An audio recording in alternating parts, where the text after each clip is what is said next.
Very good evening, friends. This particular session is part 1 on the features and administration of Securities Contracts Regulation Act 1956. This is the last part of Unit 1. As I told you, some guidelines so that you can download the legislations and then study yourself. In fact, it is more of remembrance. Only thing, my guidelines of which sections, which provisions on what issues will help you to make out, pick up that particular chapter provisions and then make out a notes. That is how this particular latest legislation, it is, unless you have the books corporate laws by Taxman or Bharat, you can happily download. There is no difficulty. Online they are all available. So friends, the second legislation is the Securities Contracts Regulation Act 1956. Actually, this is the legislation which in fact regulates the stock market and stock exchanges. SEBI regulates all intermediaries and then gives directions to all stock exchanges. But establishment of stock exchanges, for example, then dealing with stock exchanges, making contracts with stock exchanges, these are all the issues in fact dealt with under this particular provision, Securities Contracts Regulation Act 1956. So friends, earlier this enactment and Capital Issues Control Act were in vogue. After repeal of Capital Issues Control Act, the SEBI Act has come into picture. This is how the things went on. Now friends,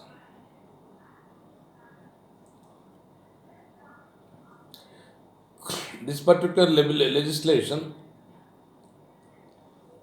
in fact, basically aiming at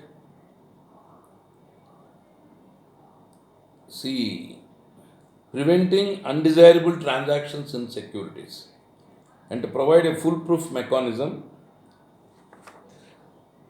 So the legislation contains several provisions relating to the powers of stock exchanges and the Securities and Exchange Board of India under the Act.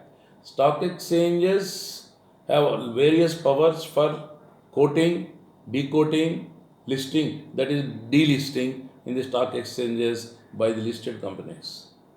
Now the stock exchanges are regulated by the SEBI. This is how the hierarchy goes on. SEBI directly won't control the company on listing. The stock exchanges do that. But the regulator is SEBI. That is how it goes. So, the rights of investors, penal provisions, offences, appeal to tribunal, again, they are all the things here making out. And then the preamble of the Act says, this is a legislation with an objective to prevent undesirable transactions in securities by regulating the business of dealing therein, by providing for certain other matters connected therewith. This Act extends to the whole of India, including the state of Jammu and Kashmir. This Act came into force on 20th Feb 1957. And then this, under section 28, this Act has no application to the central government, to the governments, in fact, the Reserve Bank of India, any local authority, or any corporation set up by a special law, or any person who has effected transactions with or through the agency of any such authority. And further, friends, this Act also has no application to any convertible bonds or share warrant or any option or right in relation thereto.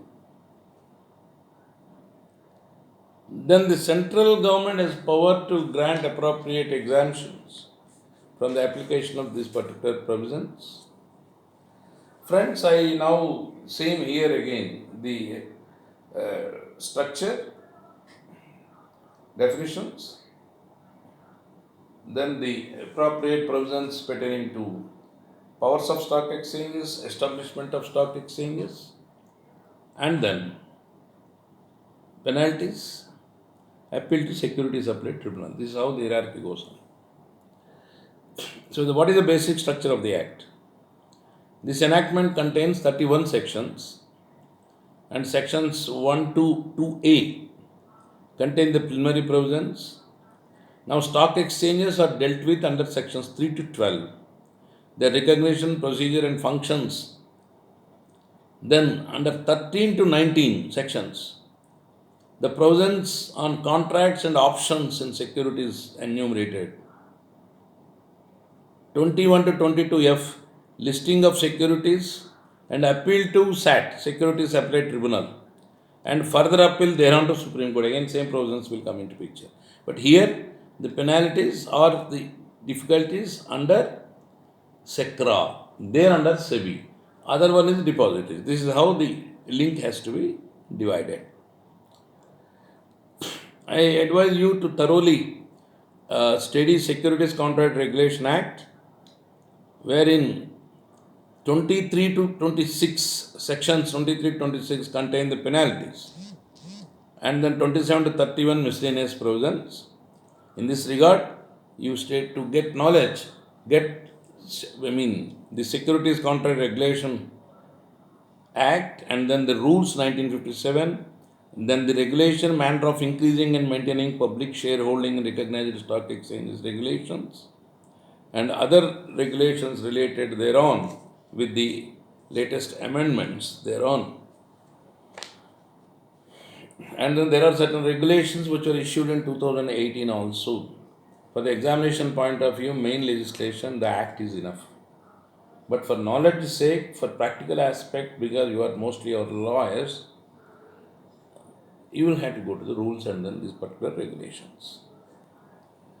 So with this is the basic structure of the legislation and the basic history. Now we will come to, friends, important definitions, wherein the first definition is contract. So here this is a very wider term, clause 2A. Contract means a contract for or relating to the purchase or sale of securities only, nothing else. Then there is a beautiful subject called demutualization.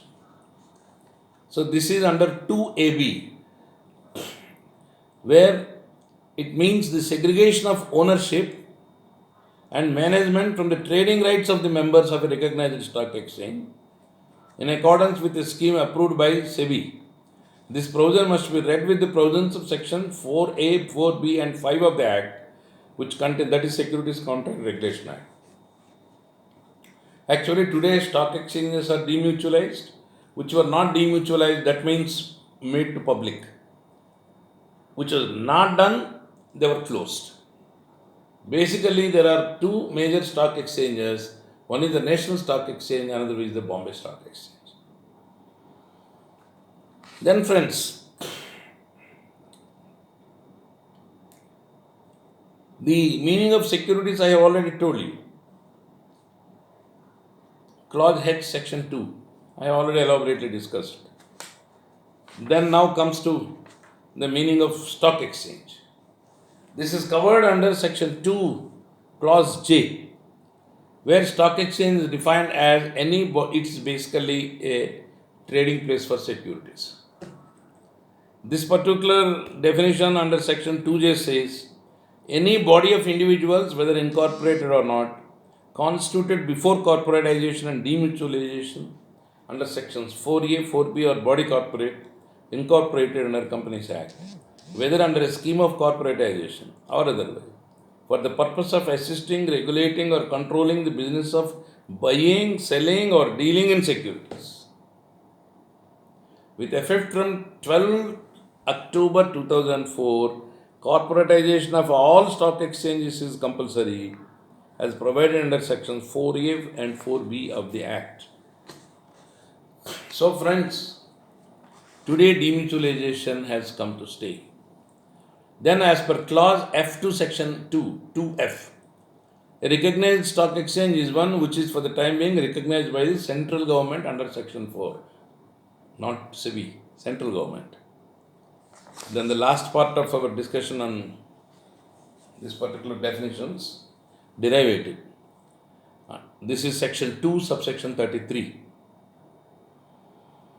A derivative is one as defined in clause AC of section 2 of the Securities Contract Regulation Act 1956, and this clause is not descriptive but inclusive, and it states that a derivative includes a security derived from a debt instrument. That means a derivative is a security. Simple logic. And it could be derived from a debt instrument, shares, loan, whether secured or unsecured, risk instrument, or contract for differences, or any other form of security, and a contract which derives its value from the prices or index of prices of underlying securities. So basically, the meaning of derivative is as a security and a contingent claim. It is an innovation in the Indian capital market, in fact, and you have to take it as a risk management tool. Section 33, subsection 2 of Companies Act 2013 deals with this, and then section AC of section 2 of Securities Contracts Regulation Act 1956 also deals with this. So, friends, with this background, we complete our discussion on the definitions. And then in my part 2 of SECRA, that is Securities Contracts Regulation Act, I will deal with the stock exchanges and their recognition and then other issues thereon. Thank you. We'll meet.